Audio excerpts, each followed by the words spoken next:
The scream didn't sound human at first. It cut through the smoke-thick morning like an animal trying to tear its way out of a nightmare. I followed the sound around the collapsing shed, my boots sinking into the ash-soft ground, the air stinging with the bitter smell of burning plywood and plastic. That's when I saw her. Mother dog, ribs tight against her skin, eyes wild with a fear no creature should ever have to understand. She was clawing at the charred doorway, her paws bleeding, her body shaking with a desperate primal terror. The flames had already died down, but smoke still curled from the rafters like ghosts refusing to leave. Then I saw why she screamed. Inside the blackened ruin, her puppies hung limp from a melted rope someone had tied to a beam, dangling silhouettes swaying in the smoky light, as if the fire itself had tried to whisper them into silence. For a moment, time froze. The mother pressed her head to the ground, choking on whimpers, looking at me as if begging the world for a reason not to break. And in that suspended second, before anyone could stop him, a fireman stepped forward and did something that no one on that street would ever forget. The smoke hadn't finished settling when the world went quiet in that strange, unnatural way that follows a fire, the kind of silence that feels thick, like it's still holding its breath. Even the birds above the blackened trees refused to make a sound.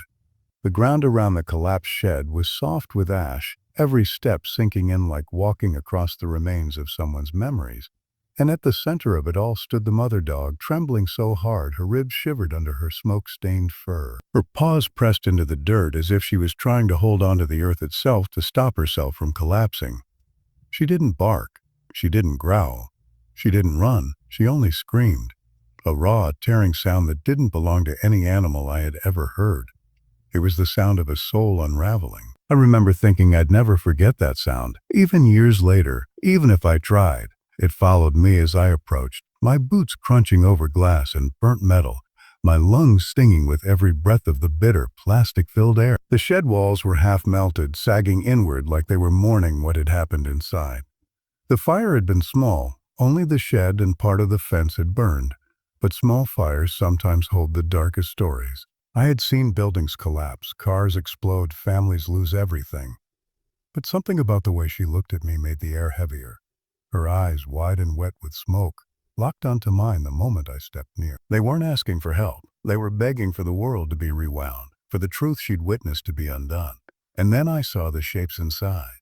The old wooden beam, blackened at the center, still smoldered at its edges. From it hung 3 small bodies, suspended by a melted rope that had twisted into grotesque knots. The puppies were soot-covered shadows against the fading heat, their fur curled tight from the flames, their little chests still. They swung gently with a draft of dying smoke, like a cruel wind had tried to rock them to sleep. The mother dog clawed at the ground, her nails cracking against the dirt. She pushed her face into the ash, whining, desperate to reach them but too terrified to enter the smoke that still curled from the ruin. Every few seconds she'd lift her head and scream again, as if forcing the world to witness her grief. Her whole body trembled in a way that made my own throat tighten.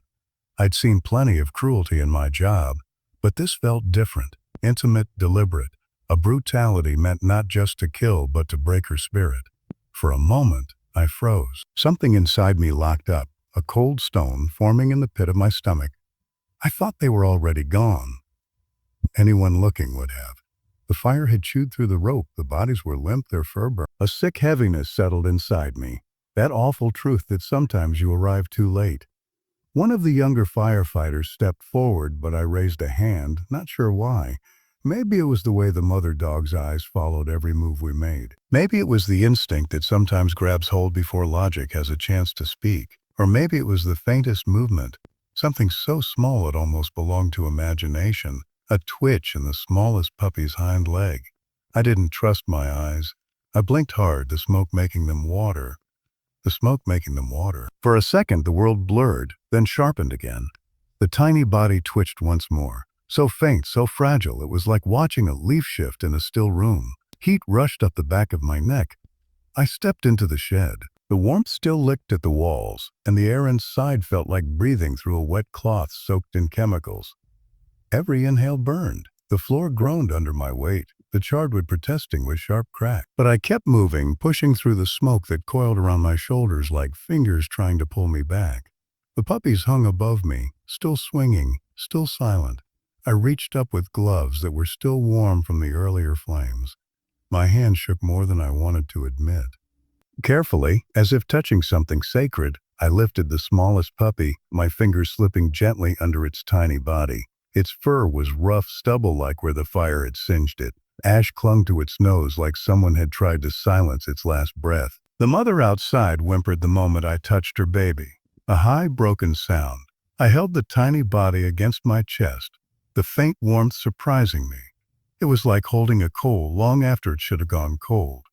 With my other hand, I cut the rope holding the remaining two puppies. Their small heads fell against my gloves, limp, fragile, heart-wrenching in their stillness. The world outside seemed to shrink as I stepped out of the shed with all three of them, smoke trailing behind me like a dark veil. Someone gasped. Someone whispered a prayer. But all I heard was the mother dog's heartbeat. Loud, frantic, a drum of panic in the silence of the ruined yard. She crawled toward me on trembling legs, her paws slipping on the ash, her nose desperately searching for the scent of her children. I knelt and placed them on a clean patch of earth. The smallest one gave a weak, thin wheeze, a sound so faint I wouldn't have heard it if the world hadn't been dead quiet. The other two lay unmoving, but I refused to accept what my eyes saw. Maybe it was foolish. Maybe it was denial. But I pressed my fingers gently against their tiny ribs, feeling nothing, until I felt something. A flutter, not steady, not strong, but real. My lungs loosened for the first time since entering the shed. The mother dog lowered her head, nudging their tiny faces with her nose, crying softly, the sound spiraling into the smoky air like a plea. I placed a hand on her head, feeling her whole body quiver beneath my palm. She didn't flinch. She didn't fear me. In that moment, she trusted me with everything she had left. I lifted the puppies again, holding all three to my chest. I didn't wait for orders, didn't speak, didn't think. Instinct took over, the kind that doesn't come from training but from something deeper, something older. I turned toward the rescue van, shouting for towels, blankets, anything. Behind me, the mother dog tried to follow, stumbling, falling, but refusing to stay behind. And as she dragged herself after me, eyes wide with terror and hope tangled together, I realized something with absolute clarity. This was no longer a fire call. The inside of the rescue van felt too bright, too clean, too cold for what I carried in my arms. The overhead lights hummed softly, casting a sterile white glow across metal cabinets and folded blankets. But all I could see were the three tiny bodies pressed against my chest, their fur still warm with borrowed heat from the dying fire. My heartbeat thudded in my ears, loud and uneven, as if my own body couldn't decide whether to panic or push forward. I laid the puppies gently on the blanket we kept for emergencies, bright blue, soft, the kind meant for human children, and watched the soot smear into the fabric like a bruise spreading across skin. The mother dog tried to climb into the van behind me, her paws scraping against the metal step, her breath a high, panicked whistle. She slipped once, then again, her claws screeching as she pulled herself up with sheer will. I reached out, gripping her under her chest, helping her inside. She collapsed beside the puppies immediately, curling her trembling body around them, as if by touching them she could will life back into their tiny lungs. I knelt beside her, my gloves still streaked with ash, my fingers shaking harder than I wanted to admit. One of the other firefighters stood at the door, frozen, unsure whether to step in or stay out, staring at the scene like he'd stepped into someone's grief too deep to witness. I didn't blame. There are tragedies that punch you in the gut, and then there are ones that sink into the bones, the kinds that stay with you, no matter how many years pass. I leaned close to the smallest puppy. Its breaths were thin, wispy, like air slipping through cracks. Its chest rose once, twice, then stalled. I felt something collapse inside me, a familiar heaviness, that awful sinking sensation I had felt too many times before when life slipped through fingers faster than hope could hold it. I know, I whispered under my breath, the word heavy, unstable. Come on, come on, come on. I tilted its head back gently, pressing my thumb against its chest, small circles, small pressure, like encouraging a fading ember to catch flame. The mother watched me, her eyes wide, her nose brushing the puppy's face with soft, desperate nudges. Every time its chest paused too long, she whimpered, a trembling, breaking sound that made my own throat tighten. The other two puppies lay still, too Too still, I reached for the second one, feeling for a pulse with the tip of my finger. Nothing greeted me. I closed my eyes for one sharp second, exhaling smoke and dread. Then, a flick, a jump, a tremor beneath skin so tiny it barely seemed real. My eyes shot open. I pressed my ear against its chest, listening. There, under the cracking of sirens in the distance and the hissing of cooling metal outside the van, I heard it. Weak, irregular, but alive. Okay, I said, forcing air back into my lungs. Hey, we're not done. The world narrowed to the sound of breathing. Mine, there's the mother dog's frantic panting. Time didn't move normally anymore. Minutes stretched long and thin, wrapping around me like a tight band as I alternated between tiny compressions, clearing airways, and rubbing their soot-covered bodies to stimulate warmth. The mother dog's nose remained pressed to their fur, her entire body taut with fear. Every few seconds she would look at me, her eyes flooding with that question animals ask without words. Are you saving them? Am I losing them? I didn't answer aloud. There was no answer yet. One of the firefighters stepped closer finally, voice soft, unsure. Do you want help? I shook my head without looking up. It wasn't pride. It was something else, something sharp and instinctive. I just needed to be steady.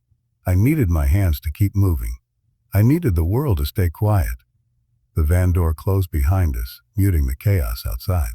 Inside, everything smelled like burnt plastic, warm fur, and metallic fear.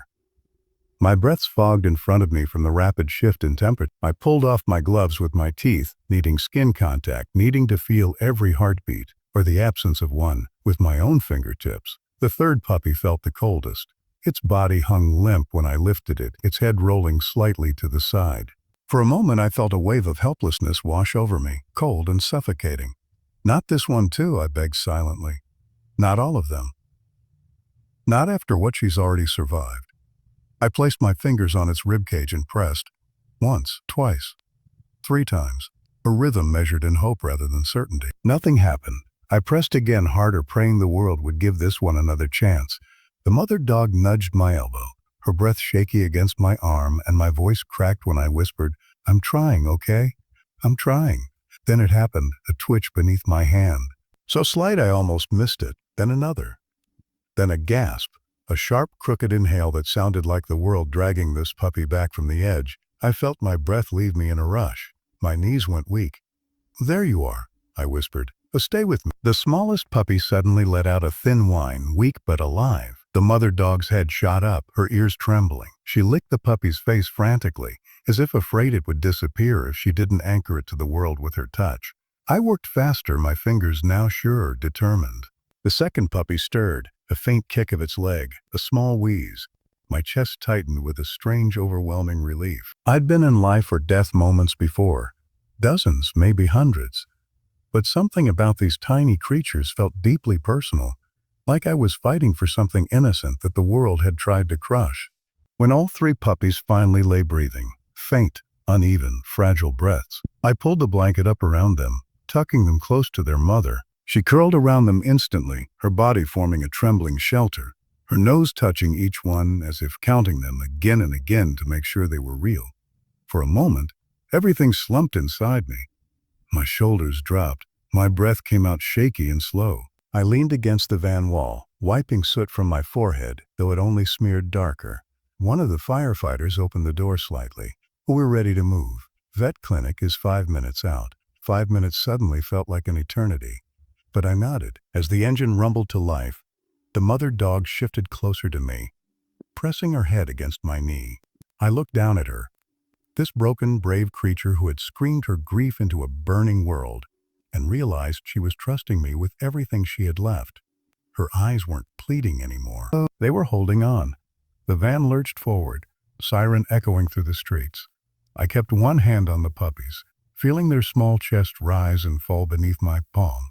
Each breath a fragile promise that the fire hadn't. And somewhere between the burning yard and the clinic's glowing doorway, a thought settled quietly inside me.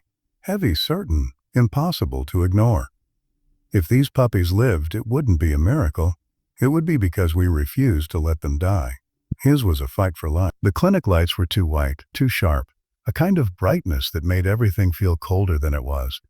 The moment we carried the puppies through the glass doors, the air changed. It smelled like antiseptic and stainless steel, like decisions that had to be made fast, like hope that always arrived trembling. The mother dog pressed against my leg as we walked, her claws clicking on the tile floor, her body shaking with every tiny breath her puppies took. Her eyes darted in every direction. The bright counters, the humming machines, the strangers in uniforms rushing toward us. I could feel her panic swelling like a wave that wanted to crash but didn't know where to land. The vet doctor, Sadaf, met us halfway down the hall, her expression shifting from concern to disbelief the moment she saw the soot-covered bundle in my arms. "What happened?" she asked, but her voice softened the instant her gaze fell on the mother dog's trembling body. She took the puppies from me with a gentleness that steadied the air around us. "We'll do everything we can." The clinic room felt too small as they laid the puppies on the metal examination table, their tiny chests flickering with irregular breaths. Machines beeped softly. The mother tried to jump onto the table, nearly slipping, her paws scrabbling frantically for a grip. I caught her mid-fall, steadying her as she whined in panic, her nose reaching desperately toward her children. "It's okay," I whispered, though nothing felt okay. My voice sounded strange, stretched thin. "They're right there. I'm not leaving them." The vet worked quickly. Oxygen masks, warm wraps, a line of tiny needles, 4 so small they looked like threads of glass. Every time one of the puppies let out a faint, weak sound, the mother dog flinched like someone had struck her. She moved in trembling circles, unable to sit, unable to rest, her entire body wound tight with terror and a mother's stubborn, undying hope. I stayed beside her, my hand resting between her shoulder blades. Her fur was coarse with soot, warm with fear. She didn't look at me at first. Her eyes were glued to the flashing lights and the fragile bodies on the table. But when one of the puppies' breathing faltered, her head snapped toward me, eyes wide, panicked, as if I were the only anchor in a room threatening to spin out of control. "I know," I murmured, kneeling beside her. "I hear it, too." Minutes stretched, warped, turned into long strands of waiting. The room was filled with quiet chaos. Soft commands, the crinkle of plastic, the faint hiss of oxygen. The world outside the clinic seemed far away, irrelevant. Nothing existed beyond the shallow breaths of those 3 tiny bodies and the desperate love of the mother dog watching them. When one puppy let out a sudden, sharp cry, the mother dog pressed her head into my chest, as if she couldn't bear to look but couldn't bear to look away either. I wrapped my arms around her instinctively. Her heart was thudding so hard I could feel it through her ribs. She smelled like smoke and fear, and something heartbreakingly pure. The kind of loyalty that doesn't understand cruelty but is forced to live with its consequences. Hours passed like that. Or maybe it was less. Trauma has a way of bending time into something that feels both endless and too fast.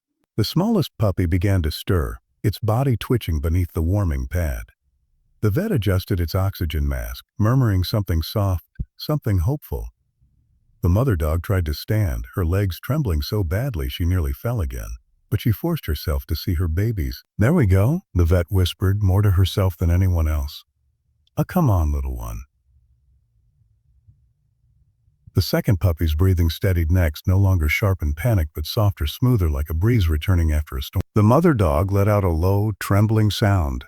Not a cry this time, but something almost like relief, though fear still clung to its edges.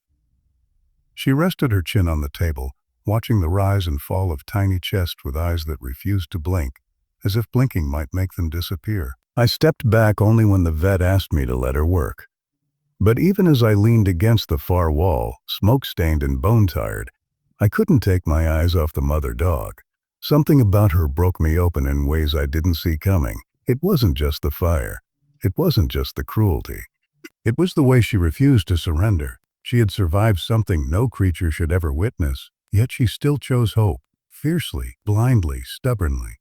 When the third puppy finally let out a weak but steady breath, something in the room shifted. The vet exhaled. They were led to a small evaluation room where a vet in a light blue coat examined the puppies one by one. Maria stood close, her breath held every time the vet prodded or checked something she didn't understand. The fireman rested a reassuring hand on her shoulder, grounding her whenever she tensed. "They're dehydrated," the vet finally said, wiping her hands, weak from smoke inhalation. "But they're fighters. They'll make it with care." Maria's knees nearly gave out, not from fear, but from the sudden weight of relief. She pressed a hand over her mouth as a sob escaped, small and unshaped, like something she had been carrying for years but never allowed to surface. The fireman steadied her with a quiet nod, and for once she didn't hide her trembling. The puppies were taken into a warm recovery room lined with soft towels and humming heat lamps. The gray one whimpered when separated from her, and Maria instinctively reached out as if someone were taking a part of her body away. The vet reassured her with gentle words, promising she could see them again soon. When the door closed, the room felt too big. Maria's arms felt too empty. The fireman guided her outside to a bench near the shelter's small courtyard. A cold breeze brushed the back of her neck, carrying the scent of damp leaves and distant traffic. She leaned back, letting the chill settle over her skin, grounding her in a reality she wasn't sure she trusted yet. "You did the right thing bringing them," the fireman said, breaking the silence. Her voice came out thin. "I thought we'd lose them." "You didn't," he replied simply. She stared at her hands, still marked with soot, the faint shadows of yesterday clinging to the lines of her palms. "Everything has been falling apart for so long. I didn't know how to stop." He stayed quiet, letting her speak at her own pace. She wasn't used to being listened to. The realization made her voice unsteady. "I stayed in that house because it was all I had. I thought if I just held everything together with my hands, it would stop breaking." She shook her head. "But it kept hurting us." The fireman leaned back, his voice low with an understanding that didn't feel intrusive. "Sometimes we don't leave because we're weak. We leave because something finally gives us permission to stop surviving long enough to start living." The words hit her harder than she expected. Tears pricked at the corners of her eyes, not because the sentiment was poetic, but because it felt like someone had finally translated her life into a language she understood. A quiet moment stretched between them, not uncomfortable, just full. Full of the things she'd never said aloud, full of the questions she wasn't ready to ask, full of the road waiting ahead, one she had never imagined walking. The shelter manager approached them with a clipboard. "Maria, we have programs that can help you. Home safety evaluations, repair funds, even temporary housing if you need a place to stay while your home is made safe again." Maria's breath caught. The idea of leaving the house, the place that had been both her shelter and her prison, felt like stepping onto a cliff's edge. But the memory of the wires hanging from the ceiling, the fire licking through the darkness, the puppies dangling helplessly, she couldn't forget. Couldn't forgive the walls that did nothing while danger grew inside them. Her hands clenched, tightening around the fabric of her shirt. "Don't know where to start." "That's okay," the manager said softly. "A starting is enough." It wasn't a promise of miracles. It wasn't a dramatic rescue scene. It was something simpler, a doorway opening, a possibility she had never let herself imagine. Later, when they allowed her to visit the puppies again, she entered the recovery room with steps that felt steadier. The puppies, warmed and curled beneath a soft blanket, lifted their heads when they heard her voice. The gray one struggled up first, wobbling toward her with a determination that made her chest ache. She lifted him carefully, pressing her cheek against his warm fur. His tiny heartbeat thudded against her skin, and braver now, stronger. In that trembling heartbeat she heard her own. Not the terrified rhythm of last night, but one learning slowly, painfully, to beat with hope. She whispered into his fur, a fragile promise carried on the smallest breath. "We're going to be okay." The fireman watched from the doorway. He didn't step in, didn't speak, didn't interrupt the quiet unfolding of a moment she needed more than anything. He simply nodded once, an acknowledgement, a witness, a silent vow that this time she wouldn't have to walk the road alone. Outside, the sky shifted from gray to pale gold as the sun lifted itself over the horizon. The world was still cracked, still unsure, still in pieces, but morning had come anyway, and for the first time in a long time, Maria believed she could too. The morning, she returned for the puppy's final checkup. The world felt strangely quiet. The world felt strangely quiet, as if something had paused just long enough for her to catch up to her own breathing. Even the sky seemed unburdened, soft blue, brushed clean by last night's rain. Maria walked slowly toward the shelter, her fingers curled inside her sleeves, her mind a blur of things she didn't know how to name. She had barely slept, not because of fear anymore, but because her thoughts wouldn't stop unfolding layer by layer, the way fabric unwinds when someone finally loosens their grip. The fireman was already waiting outside when she arrived. Leaning against the railing with his jacket zipped up to his chin, he lifted a hand in greeting, but his smile was something gentler, warm, steady, the kind of smile people wear when they aren't expecting anything from you except honesty. "You came early," he said as she approached. She shrugged lightly. "I couldn't stay home. The house feels different now. Too quiet." "Sometimes quiet is good," he replied. She shook her head. "This isn't the good kind. This is the kind that reminds you of everything that almost happened." He didn't argue. He just walked beside her as they entered, matching the rhythm of her steps like someone who understood that silence was a language too. Inside, the shelter buzzed with its usual morning noise, dogs barking in the back, the phones ringing occasionally, volunteers rushing around with clipboards. But somehow, all of it faded the moment she reached the recovery room door. Her breath caught the way it always did before seeing them. When the vet let her inside, the puppies were awake, their tiny tails wagging with uneven excitement. Not frantic, not desperate, just full of a soft, honest joy that made her heart ache with something she could finally name: gratitude. They were stronger than before, their eyes clearer, their breath steadier. The gray one, her quiet fighter, pushed forward first, pressing his head against her palm as if claiming her as his constant. She lifted him gently, inhaling the warm puppy scent that carried no trace of smoke anymore. Only life, clean, fragile life. The other two climbed over her lap, their paws tapping against her legs with tiny bursts of devotion. "They're ready to go home," the vet said with a smile, handing her a small bag of medicine and instructions. "Just keep them warm, feed them often, they'll thrive." They'll thrive. Home. The word landed differently today, heavier, but not in the way it once had. As she carried them outside, the fireman opened the door for her, watching the scene with something like quiet pride. Not ownership, not credit, just the deep settling warmth of someone who had witnessed a rebirth. He followed her to the bench outside where she sat slowly, the puppies curling in her lap. The world around her felt sharper, more defined. The birds seemed louder, the colors brighter. Even the wind carried a new gentleness, brushing against her hands like reassurance. "You look different," he said softly, taking the seat beside her. "Now?" she asked, brushing her fingers through the gray puppy's fur. "I like someone who's finally breathing with her whole chest." She let out a breath she hadn't realized she was holding. "I didn't think I'd get this far. Last week I was just trying to survive the day. Today, I'm thinking about tomorrow." He nodded. "You deserve to think about tomorrow." She looked down, a small smile forming. "They deserve it too." The smallest puppy yawned, stretching his paws into the air before nudging his siblings. Their tiny bodies fit perfectly against her, as if her lap had been shaped by the very idea of them. She didn't just feel responsible for them. She felt anchored by them, an anchor that didn't drag her down but held her steady. After a long silence, she spoke again, her voice quiet but certain. "I'm going to leave the house." The fireman didn't react with surprise. Maybe he had expected it. Maybe he had hoped for it. Maybe he simply knew that sometimes rescue wasn't about pulling someone from fire, but helping them walk out of the ruins afterward. "Where will you go?" he asked gently. "The shelter program said they can help me find temporary housing," she replied. "It won't be fancy, but it will be safe." Safe. The word felt like a warm blanket around her shoulders. "And the house?" he asked. She exhaled. "They said they might fix it. Or maybe I'll let it go. I don't know yet." She paused, looking at the puppies. "We won't go back until I'm sure it loves us more than it hurts us." He smiled at that, not because it was poetic, but because it was true.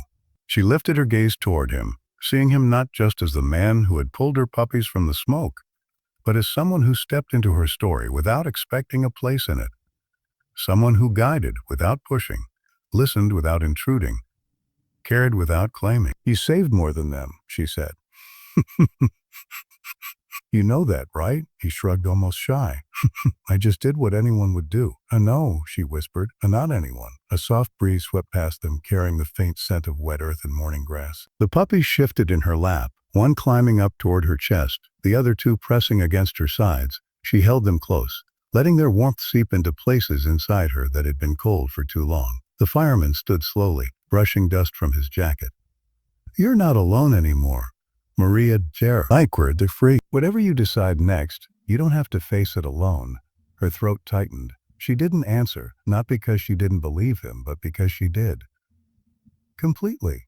He nodded once, a quiet promise, and stepped back as she stood with her puppies nestled safely against her. The sunlight fell around her like a soft curtain, illuminating her in a way that made her look less like someone recovering from a tragedy and more like someone stepping into a beginning she never thought she'd have. She turned, walking toward the street with each step steadier than the last.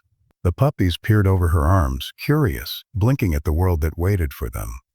And with every footstep, the weight of yesterday loosened its hold on her shoulders. The fireman watched until she disappeared around the corner, the silhouette cradling 3 small lives and carrying her own rebirth with them. And as she walked, Maria whispered to the tiny beating hearts pressed against her, we're free now." The world, for once, answered with silence gentle enough to feel like a blessing.